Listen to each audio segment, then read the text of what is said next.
Australia tour కోసం తనని consider చేయకపోవడంపై Team India veteran pacer Mohammed Shami సెలెక్టర్లపై సీరియస్ అయ్యాడు. ఆసీస్తో వన్డే టీ20 సిరీస్ల కోసం సెలక్షన్ కమిటీ 2 వేర్వేరు జట్లను ఎంపిక చేసింది. అందులో వన్డే స్క్వాడ్లో వెటరన్ బ్యాటర్లు రోహిత్ శర్మ, విరాట్ కోహ్లీకి ప్లేస్ దక్కగా షమీని సెలెక్ట్ చేయలేదు. దాంతో షమీ ఫిట్నెస్ సమస్యలతో బాధపడుతున్నాడేమో అనుకున్నారంతా. కానీ రీసెంట్గా మీడియాతో మాట్లాడిన షమీ తన ఫిట్నెస్పై క్లారిటీ ఇచ్చాడు. తాను ఫిట్గానే ఉన్నానని, బెంగాల్ తరపున రంజీ క్రికెట్ ఆడేందుకు రెడీగా ఉన్నానన్న షమీ అయినా తనని ఎందుకు సెలెక్ట్ చేయలేదో అర్థం కావడం లేదన్నాడు. టీం సెలక్షన్ అనేది తన చేతుల్లో లేదని, ఈ విషయంపై ఇంకా మాట్లాడి ఇష్యూ చేయాలనుకోవడం లేదని అన్నాడు. నాకేమైనా ఫిట్నెస్ సమస్యలు ఉంటే బెంగాల్ తరపున రంజీ క్రికెట్ ఎందుకు ఆడతాను? టీం సెలక్షన్ గురించి మాట్లాడి వివాదం సృష్టించాల్సిన అవసరం లేదని అనుకుంటున్నా.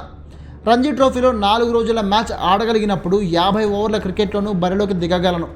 ఫిట్నెస్ గురించి చెప్పడం, అడగడం, సమాచారం ఇవ్వడం నా బాధ్యత కాదు, పని కాదు. ఎన్సీఏ వెళ్ళి సిద్ధమవ్వడం, మ్యాచ్లు ఆడడమే నా పని.